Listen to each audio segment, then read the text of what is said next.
Before we begin, a quick content warning. This episode contains discussion of self-harm, eating disorders, and suicidal thoughts. Please take care while listening. Hey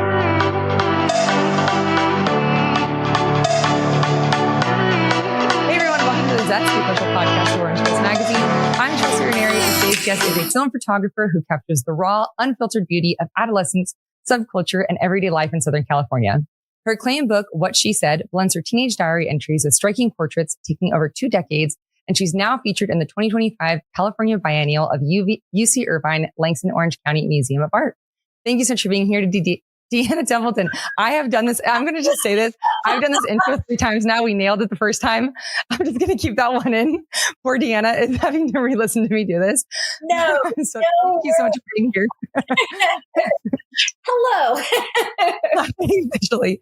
Well, I just have to say, I had so much fun getting to research your life and your career. I grew up in Huntington, and getting to see your work actually in person at the museum was absolutely incredible. I think, like, for me, I kind of forgot how tumultuous being a teen is. And then reading your diary entries, like the frustration with parents and feeling misunderstood, and then navigating friendships, and even some of the darker thoughts of what if I wasn't here, was all very relatable. And I very much appreciated the humor throughout it too. There's like, you're so upset with your dad and you're so angry. And then the next day you're like, he apologized, whatever. And I was like, oh, that put me right back into being a teen. And just that roller coaster was really challenging.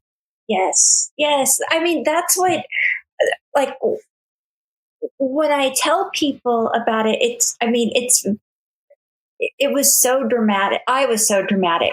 It's like, I think anyone is. Yeah. Just, I mean, the littlest thing could just send you overboard. But then you realize, it's like you flip, something great happens, and it's like, it's just, I mean, hormones, I would imagine, which I think one of the weirdest things about having this body of work come out now, I mean, the book came out a couple of years ago and I didn't really notice it yet, but now, like the last year and a half, I'm going through menopause. So again, the hormones, and it's just so funny because, like, it's like, oh my gosh, it's full circle. It's just crazy.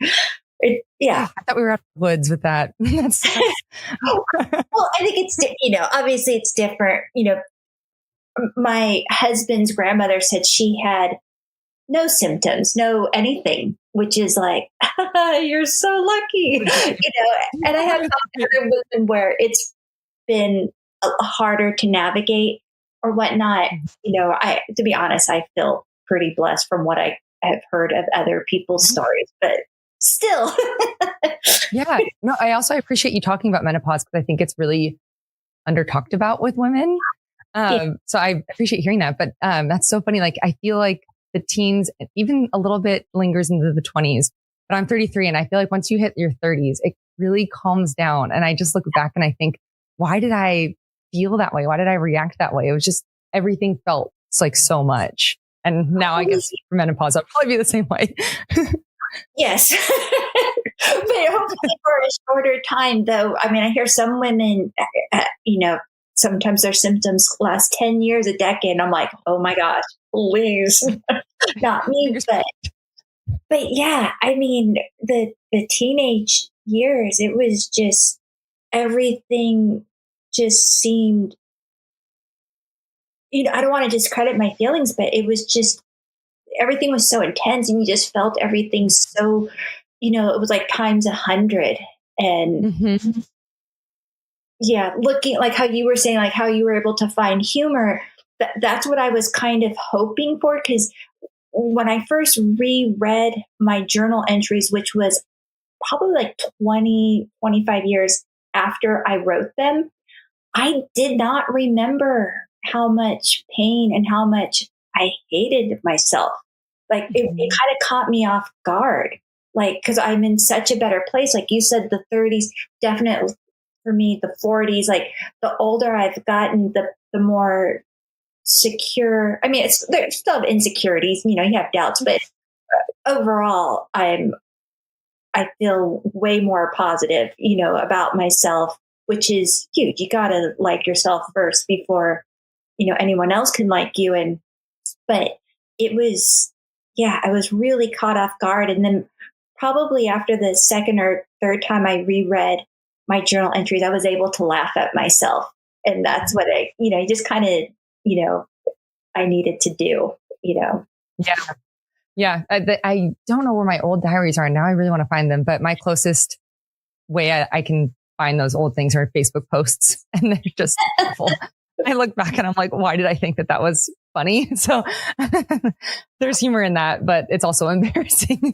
Well, crazy, like you were saying, like you made it as Facebook posts. Like when I was a kid, obviously we didn't have that, so it really was to the pen and paper, to express ourselves, because I just didn't have the vocal, the words to express, how I was feeling. It was all internalized. So the only way to like kind of get it out in a sense was just to write it down and let it live there, on papers, hoping no one else, would obviously see it. But also maybe I did because, I don't know if you have to put warnings on this talk, but, there was some self-harm involved when I was younger. And that as an adult now, I do realize that was my way of, without using my words, like, hey, there's something wrong here. I need help. That was the way I was trying to communicate.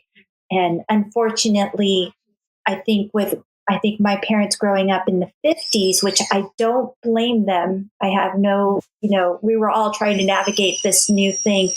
They didn't have the words on how to deal with this either. I completely understand that. And it's interesting that you said the writing, using writing as an outlet, because when I started therapy in my 20s, my therapist said the same thing, write it down. And I don't know what that does physically, something about it, getting it out mentally, then you can kind of let it be for a little bit. But it does work. Yeah, it's fun. I think, gosh, I did go to a therapist when I was younger, but she didn't have me. Maybe she knew. Maybe we did talk about that. I kept a diary, so she didn't press that anymore. But I kind of feel like that's sometimes like just with friendships. Like one thing that I've learned as I've gotten older, when a friend has a problem, it's not always they need an answer or a fix. They just need to say it out loud. They just need to put it out there. So sometimes like you just need to, all someone might need from you is just to listen. That's so true. And I have to remind my husband about that too. Sometimes I'm like, I'm not looking for a solution. I just need you to hear me. Yeah.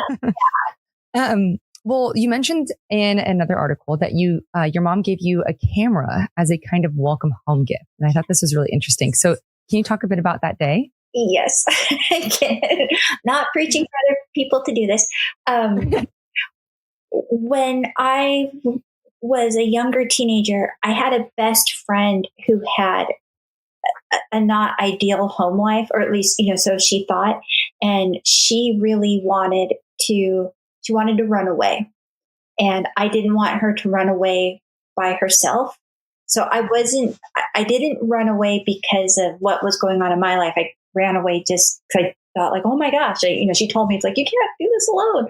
And so we ran away for one night overnight, and it was a terrible night. We had nowhere to go. We walked around all night, and then we found a patch of grass on a sidewalk in front of someone's house in another suburban tract. And we just kind of sat there, and some young men offered us to come stay in their van if we wanted to sleep. And we were just like, that doesn't sound right. Like we didn't, I don't know what words we used, but we just knew like, this doesn't feel right. No, we don't want to do that. So we just ended up staying up all night on a patch of grass, just kind of talking under the stars. I think just discussing like, kind of hearing her out, like what was going on. And then early the next morning, I just knew this wasn't what I should have been doing. And so I went to, I found a payphone and called home for someone to come pick me up, and my brother answered the phone, and he just said, like, Dad's been out all night looking for you. Mom's upset. Like, where are you? I'll come get you. We found a home, a friend's home where my friend was able to go stay at so she could sort out what was going on. And when my brother brought me home, like, no one yelled at me. It was more of like crying and hugging. And then I went to sleep. And then later on that day, they took me out shopping, and my mom bought me a Canon T90. And the way I registered it was like a welcome home gift. Like again, we just didn't know how to discuss things. We didn't know how to talk. Like I know there was really no discussion of why. At least I can't remember if there was a discussion of why we left. Like, I might have just said quickly, like, it wasn't you guys. I just didn't want her going off alone. But I know there wasn't a long discussion about it. Like any really getting into, like, you shouldn't do that or. Yeah, no, well, why did you choose the camera? Like, what were, like, I guess, what were there options, or were you like, I know that I want a camera? You know what? It just might have been, okay, to back it up a little bit.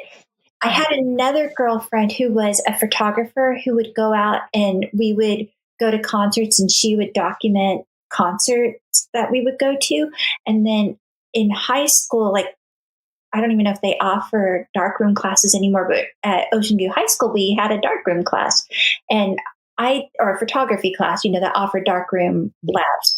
And I wasn't enrolled in it, but my friend was. And so I went with her one day to see, like, okay, what have you been doing? Like, I see you going to shoot.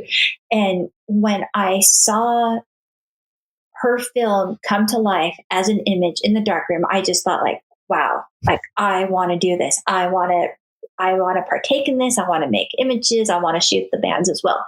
So fast forward, like, I want a camera. I just kind of threw it out there to my parents. My dad worked at McDonnell Douglas. And back in the day, they had this company auxiliary store where I don't know if it was money taken out of their checks or something, but somehow there would be credits. So we could go there and shop. And yeah. And so we went to the store, which was on the McDonnell Douglas campus here in Huntington Beach as well.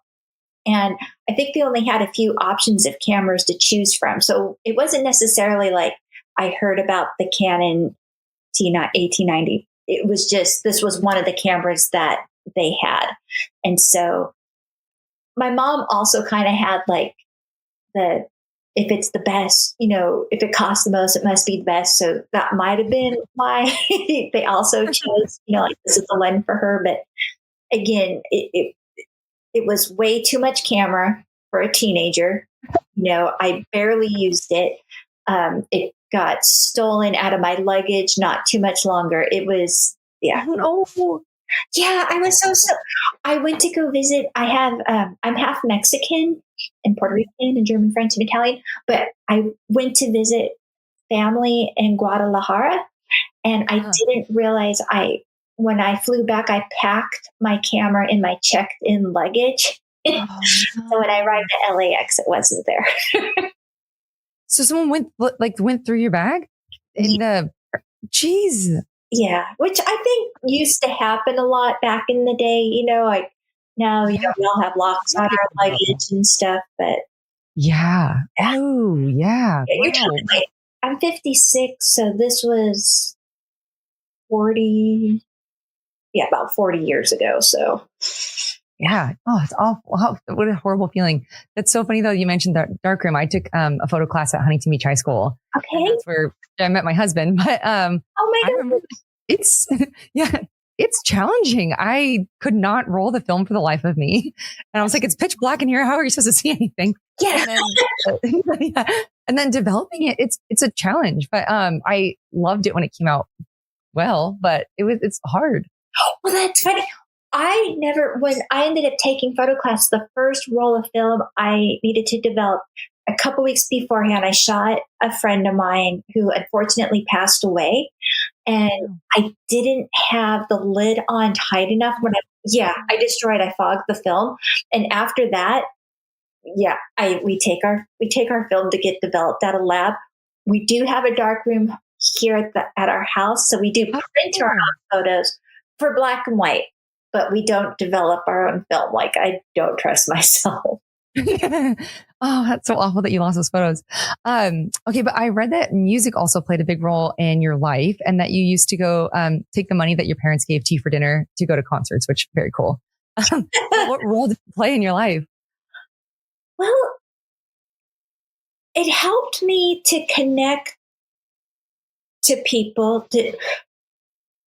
I don't want to say outcasts. I think that the first thing that music did for me, and especially seeing live music, was part of my, some of the diary journal entries that I shared were, again, about kind of like self-hate and having an eating disorder.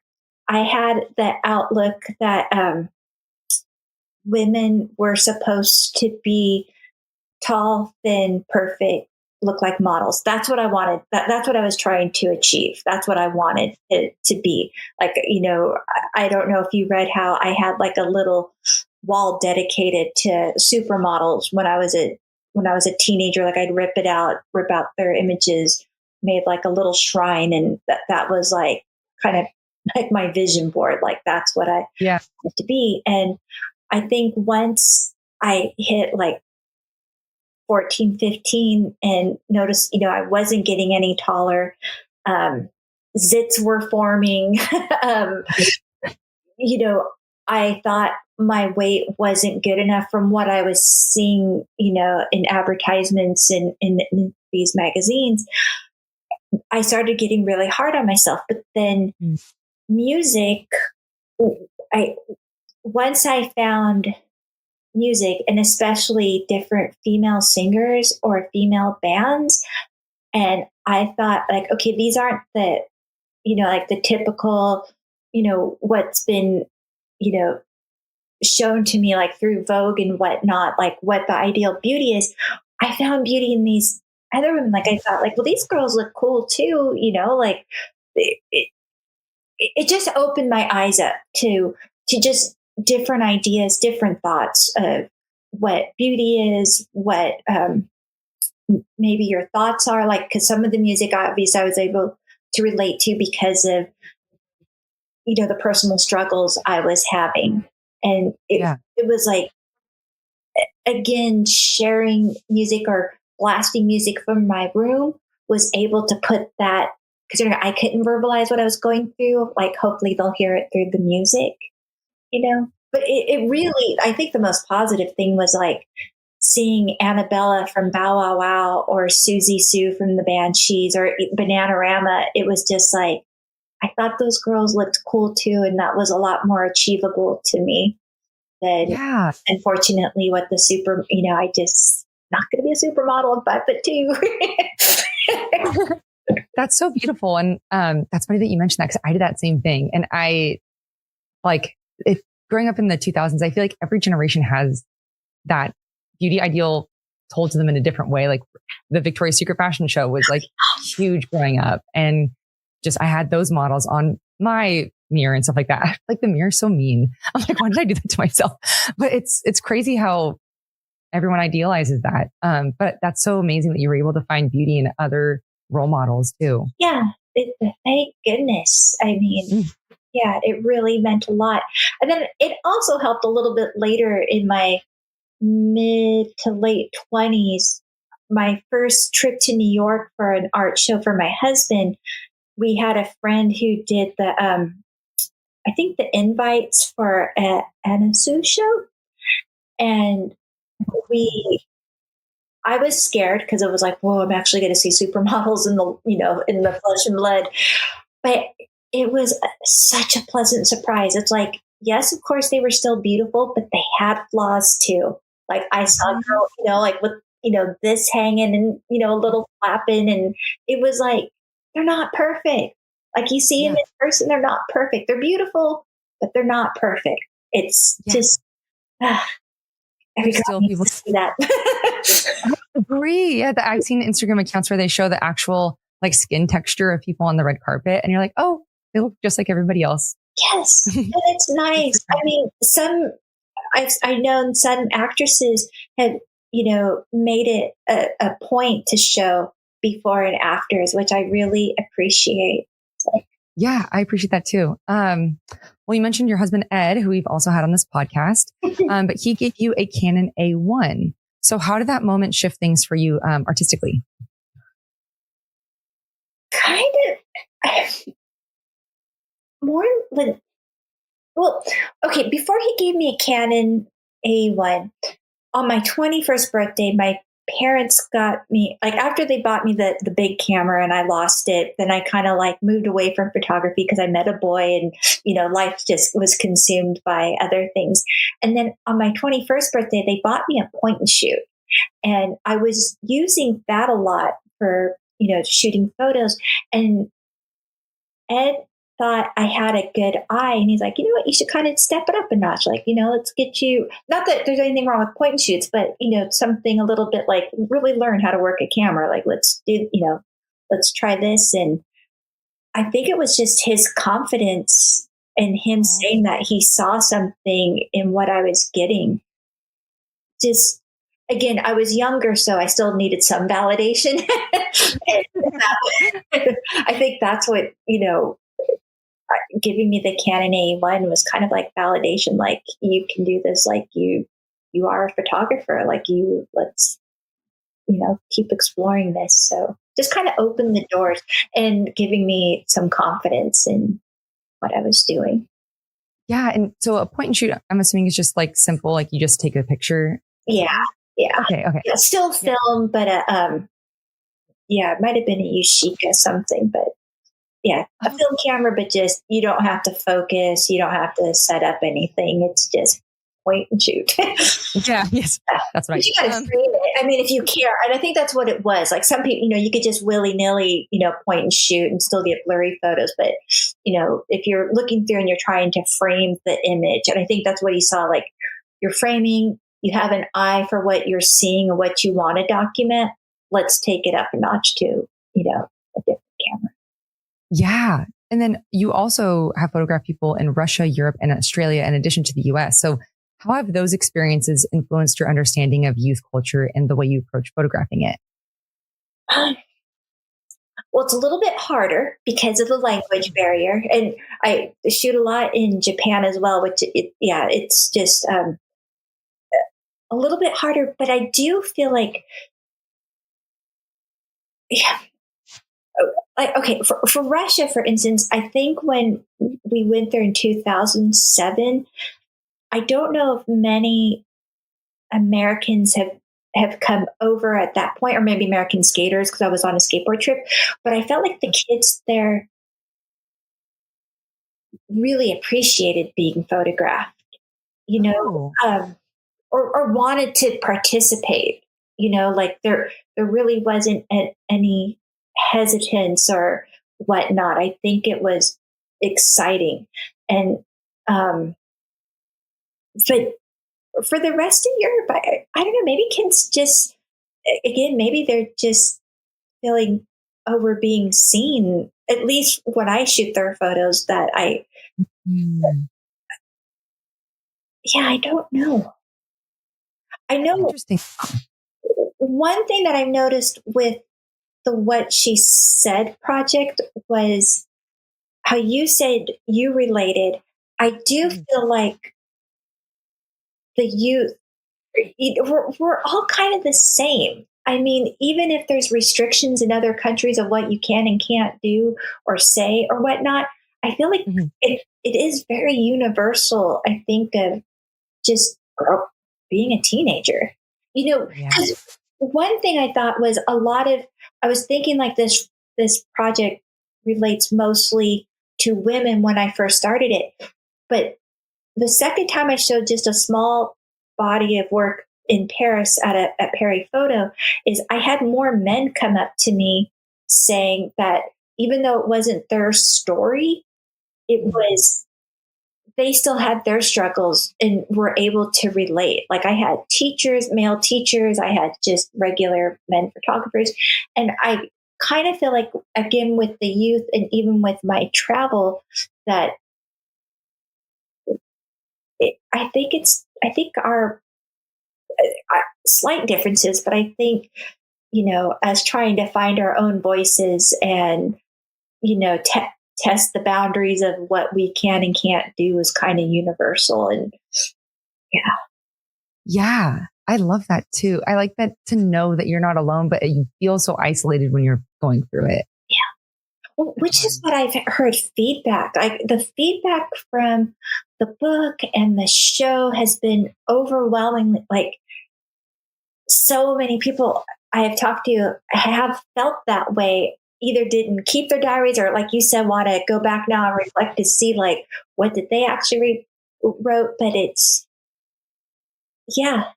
just, it is a, I think by putting this out there was a way for me to let people know that you're not alone, Yeah.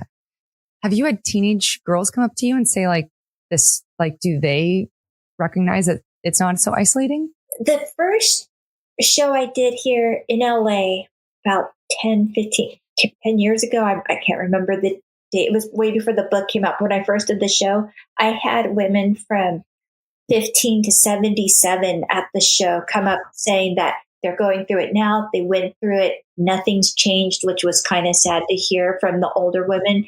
But yeah, I've DMs from teenagers. I've had from parents DMing me saying that they bought the book for their child, bought the book so they could help understand what their child's going through. For anyone who was able to get the book, because it's sold out, and unfortunately right now the publisher isn't republishing it. But Oh no. I know I'm hoping things will change. But anyway, for people who have the book or people who have seen the show, it was really embarrassing. What I wrote is embarrassing, but I just knew from the first person who commented back saying thank you, it's like it was worth it, because it was just, I mean, not to keep talking, because I feel like I'm talking way too much. No. The whole point of when I first saved the journals, I wasn't really thinking about it. I had to move out of my parents' house because, I was moving in with my boyfriend, Ed, we were getting married. And so I just kind of like put everything in a box, put it away in a shelf, didn't think about it, didn't look at it.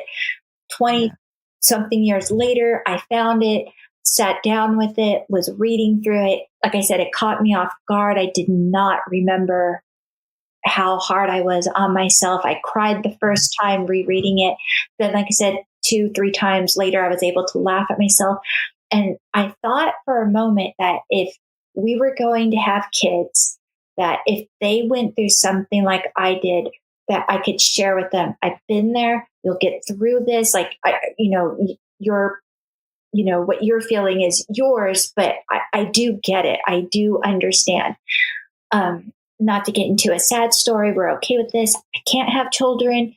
And I still thought, what, there's something here. I still feel like there's some, to share this. And then years later, when I started looking at my photographs, which when I take photos, like you said, I still take film photos.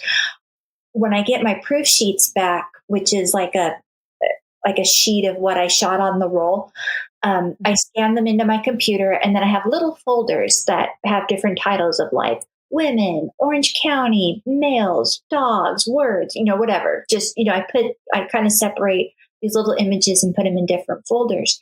And when I came across, every now and then I'll relook at a folder just to kind of see, reacquaint myself with my work. And when I was looking through the folder named females, something hit me, like a lot of these women, like the reason why I shot them is either because they reminded me of myself when I was their age, or how I wish I could have been. And then I've always appreciated art in text, mostly like paintings in text, or, like Barbara Kruger, or not Barbara Kruger. Okay, Barbara Kruger's a photographer I really like, but just different photographers that use text with their photography. And I've always wanted to find a way to do that with my work. And when I was looking at these photos, it just hit me like a bulb went off. That's what kind of brought on what she said. I love that. So how did you decide what photos to pair with what diary entries? And I feel like it must have been really vulnerable to be like, okay, I'm going to put this diary entry into the world. Yes. Well, first off, anything that was too, it's all personal, but some of the writings were harder than others. And those I left, like in the book form, they didn't have an image next to them. Be it, again, I don't know if some of my writings were, like I said, I had a suicide note, I had my will. And so those I didn't put next to an image, because one thing, I can't control how people actually read the book or read the show. I could only try to put out there that these are my words and these are images of young women that reminded me of myself. But just in case anyone tried to link the two, that this is what this young person was saying, I made sure anything too difficult didn't have an image next to it. And so I kind of let the lighter text go next to an image. If it was like on the medium route, like if I was being kind of hard on myself, that I picked a text that, or an image that was more of a detail shot, not, a face. Because again, I was trying hard not to put words into these girls' mouths, just in case someone read this wrong. Right. So yeah, and then most of the girls too, I got to know either by multiple shooting of them. Some are friends of friends. So some of the girls I got to know a little bit better. Oh, And yeah, I tried to get approval from everyone in the book, but some images are like 20 years old. I tried sharing them on Instagram before the book came out to see like if anyone, like a friend of a friend, knew, which it did happen. So I was able to, get a lot of contacts through people to like, hey, I'm doing this book now. Because another thing, when I first started shooting, I didn't know, you just shoot out of instinct. yeah. And it wasn't probably until a few years before the book came out that I knew this was something now I'm working for. So then I was able to explain to the young women who I would, meet on the street, what I'm working on might be a possibility, to use your photo for this book, and then we can exchange information and I can send them the images to see like, hey, is this okay? But for the really early photos, it was just hard. It was, like I said, I tried, to see like if anyone, but yeah, no, that'd be really hard. But I love that you like made that effort with Instagram to find them. But also how flattering and how cool to have your portrait chosen to be part of that body of work. That was a lot of comments, which was nice. Like a lot of the young women came to the opening at ACMA. Yeah, which I was able to share like them then and now. And that's what, I had one girl cry, which was so sweet because, she was going through such a hard time when I took the photos, which I wasn't even aware of. But now it makes me feel like why I felt so much more of a kinship with these young women. It was like, wow, it's like, it's just, I felt you. Yeah. It almost giving me goosebumps. It was so special to me for the women that were able to come out and just seeing how their lives have, how they've grown, like one young woman, has just been celebrating sobriety, which has been great. Another one went into the healthcare profession. It was just like, That's I incredible. was proud of you girls. So I knew this is why I wanted to be you girls when I was your age. Well, since you mentioned that, in another article, you've said that a lot of these girls gave you hope and reminded someone of who you would have wanted to be friends with when you were younger. So how do these portraits change the way that you see your younger self? I don't know if they changed the way I see my younger self, because I was who I was when I was younger. I was insecure. Self-deprecating. I was just a horrible person to myself. These younger girls, I mean, okay, or how I wish I could have. Okay, I mean, that's the thing. I mean, I wish I wouldn't have been so hard on myself. I wish I would have had the confidence that I felt like some of these young women exude in the images. One young girl that I didn't end up using her photo, but she did an Instagram post, which was incredible, calling out people. Like, she was calling out friends for stop being so hard on themselves. And it was like, I never, I wasn't thinking about other people when I was younger. It was just all about how much I hated myself. I mean, maybe jealousy, I guess that was, obviously I was jealous, but it was just this young girl recognized, and it was beautiful. Like, I saved her Instagram post because it was just, wow. I just wish I had that when I was younger. And unfortunately, it took me till I was not even my 30s, more my 40s to feel the way I feel like some of these young women are. God, that's incredible. The self-awareness that girl has to recognize that. Well, at the UC Irvine Langson Orange County Museum of Art, California Biennial, such a mouthful. Over 40 of your What She Said portraits are being shown through January 4th, and this will come out December 18th. So what does it mean to you to have this body of work recognized in that way?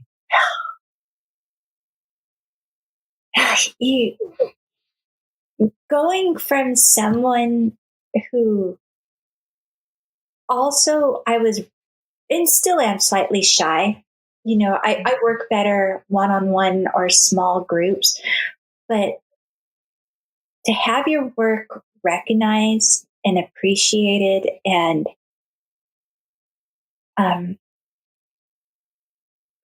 to have the feedback, most importantly, it's not the feedback like, that's a great photo. The feedback that has come back, that I don't feel alone, I feel seen, I feel heard, that has meant the world to me. That has made everything that I have put into this and out there worth it.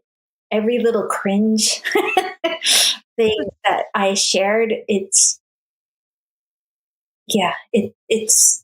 to have the platform to share this. I went from wanting to just share this with, if I had my own child, but now sharing it with other children, other adults that maybe have not come to not grips, but to like realize, like, you're okay to, we're all striving to be okay. We are okay, like, you're going to be okay.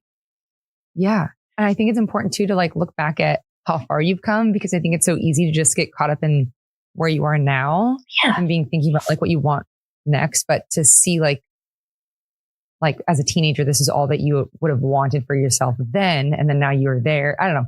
It's definitely like, I loved going back and like thinking about myself as a teen, even though it was hard, being hurtful looking back at some of those things. But I think it's important to do that. Yeah. Look, it's sometimes, and I feel kind of silly saying this because I said this at my talk there, but I think for as shy as I was, and also didn't want people looking at me when I was younger because of the zits and the way, my outlook on myself. As an adult, like I just wanted to know that, or to let people know I was here. And you know what? I matter. And this is what I said: you matter.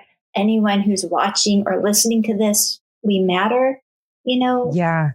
it, it, yeah, that's just, It's it's powerful, it's impactful, and like it's emotional. It's very moving. So I really appreciate that. And hope the publisher starts making more books, but me too. But it's, not for, like I said, I was just surprised how much people connected and kind of needed to hear this, to hear that we all go through this in some sense, and the most important thing is if you give yourself some time and you give yourself a break, you will get through this, and it's worth it to get through this. It breaks my heart when I hear people who give up. It's like, I couldn't even imagine, like, my life isn't perfect, but I'm so happy to be here. I think some people, when they get older, they feel like, and unfortunately, I feel like it's more women than men, feel like they have to hide their age or whatnot, or maybe not talk about things, which is why I like to share every year on my birthday how old I am, what I'm going through, what struggles, because I am so thankful I am here. I'm so thankful every wrinkle, even though I might complain about it. It's like these wrinkles are because now I smile. I find something to be happy about. It's like, or yes, there's stress, and that might be the grace, but I'd rather be alive and have the stress and not be alive. It's just, totally. I'm listening. Hang on. That's why I was like, when I was seeing the exhibit, I was like, I feel like this should be permanent here, because it's like for girls to come in and see that and then see who you are now, like so successful and happy and have all these amazing accomplishments. I feel like it's so important to see the span of that. So, well, is there anything that you would like listeners to keep an eye out for in 2026? I might be working on a new book. Oh my gosh. Yes, but not. I feel like that one was me. This book is more of the last 25 years of street photography in and around Europe and the United Kingdom. So kind of just showing, like, I feel like my past books have, I did What She Said. I had a book out on nude swimmers called The Swimming Pool. Loved those. Thank you. Like, a lot of my work has been based, what I've been able to show is on younger people, on youth culture. But the whole time, like, as a street photographer, I also have, maybe when I was younger, like an old soul, because I really do feel connected, and I love older people too, people older than me as well. Like, I've always used to say, like, I love wrinkles. I love lines on hands, because I just feel like it tells a story. There's just so much there. And so right now, kind of working on this book on, 25 years of just documenting, and a lot of portraits of just people I've encountered with my travels around Europe and the United Kingdom. And then in the very future, I don't know if Ed spoke about this, but we both have been documenting Huntington Beach for like the last 20 plus years, and thought it would be kind of interesting to do a He Said, She Said volume, like our own, like takes on Huntington Beach, and then maybe do like a slipcase book, 2-volume book together. But that's way more in the future. But oh my God, that sounds so cool. It's so cool. Like getting to know like someone who, I don't know, since I grew up there, it's so cool getting to see those photos and like watching it be documented like that. And I want to see the photos from 20 years ago, because like I remember growing up, it was so different back then. Yeah. Well, it is. I mean, I feel like I've slowed down shooting around here probably in the last 5 years, and it's changed so much, even in the last 5 years. And I feel like I've actually have shot everything I have wanted to here in HB. So I'm pretty good with my body of work.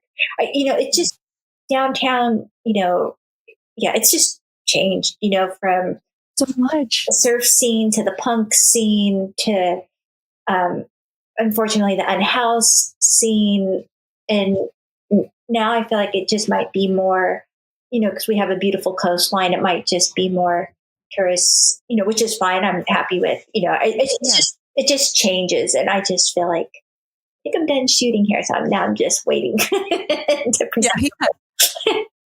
Totally get that. Well, you've been so generous with your time, especially me doing that intro several times. But before I let you go, I have 3 final questions for you that we call the Thoughtful 3. So first, and I'm most excited for this answer, what would you tell your younger self knowing what you know now? Like kind of already said it, to give myself a break and to not be so hard on myself.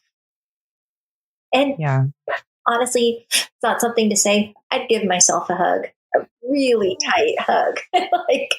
You're not alone. I love that. Well, what advice would you give to a young woman who is an aspiring photographer? Keep shooting. Share your work however you can. I feel like earlier on it was make zines. That's how I started off, was making little zines of my photographs. I feel like now there might be, I know Ed's a part of it. Like outside of Instagram, I think there's other photo sharing sites that are out there that, one could look at. But yeah, somehow just try to get involved with whatever your local scene is. If some bookstores still might take zines like on consignment for a way to share images, but it's really just keep shooting, sharpen your eye, learn what you need to, what you want to do, and just try to go that way. I know when I was working on the swimming pool book, I thought I was done after like 4 years of shooting, and it hit me that what I was looking for actually now expanded, and I needed a few more years. Like you just keep looking at your work and keep shooting. Wow. After 4 years, I would think so too, but that's incredible to keep going to. And then lastly, what is one habit or routine that has helped you become successful in your career? It's funny to think of success. I feel like I've had success in life because I've learned to accept myself and to embrace myself and to be kind to myself. But for my career, I don't know. Well, I would say one thing that I'd love is that you do the daily peer walks. Or you used to? We used to. We don't really do that anymore. You know what? It's funny. When I'm not trying hard that's a bad way to start that. I feel like things have happened when I've least expected it. Like I've just carried on, to be honest, and this probably doesn't help anyone. I just go out and shoot. Usually have a camera on with me. So wherever I am, usually, try to shoot. Doesn't happen every day. I just keep my head down. If I'm not shooting, like if I haven't shot for a while, then I re-equate myself with my photographs. And then someone will just slide into a DM and offer something. And I know this sounds, I don't want to sound flippant or something, but it's kind of when they say like when you're looking for a mate or a partner, it's like when you kind of like you're trying so hard, and you can't find that person. But once you stop and you're just like, whatever, and you just go on with your life, then something happens. I kind of felt like that's what happened or is happening with me with photography. But I think it's because, but again, if no one sees your work, I guess you just got to keep making work and just figuring out ways to share it. I was very fortunate. These shows came about because this show also was, I think it came about because of the book, and then the book came about because I've already been shooting these photographs. So I was able to put something together to show a publisher, but nothing happens if you don't have the work first. Yeah. Right. It's like, and just because you have the work doesn't guarantee. I have the work for this, this European book. No guarantee it's going to be published, but I have the work, so I could show it, at least, but it'll be, I think it'll be published, but I think it'll be appreciated either way. Well, but it all comes down to you can only have success if you do the work, and you can't really do the work for success. Maybe that works for some people, but if the motivation is for fame and success, you're going to set yourself up most likely for some big disappointment. Like, I don't know if I told you, but when he first started painting, most of his paintings ended up in our closet. He'd make them, put them in the closet. And it wasn't until a friend came over and said, like, dude, you got to share these with people, just even if you have to give them to your friends. And that's what happened. A friend of a friend saw it and introduced him to a gallery curator. So it's like, he wasn't doing it for the fame. He did it because he wanted and needed to paint, so you kind of got to start with your passion for whatever you're doing first. Yeah, I totally agree with that. I 100% agree with that. This came about because I just love getting to tell people stories, and it was just an opportunity that came up, and I was like, I want it. So I totally agree with that. Well, some people will ask Ed more so, like, dude, how did you get this museum show? Like, I want to do a museum show too. It's like, first of all, gave, like I said, work to friends. Then it went to coffee shops, doing multiple coffee shop shows. Then you do little gallery shows. And, it takes 20 years before you get that museum show sometimes. Maybe there's some breakthrough artists, but it's not, it's make the work, have passion in the work first. I love that. Well, thank you so much for doing this. I could talk with you all day. You're so inspiring. I absolutely love everything that you've created. And I'm so grateful that we have this conversation. Thank you for the opportunity.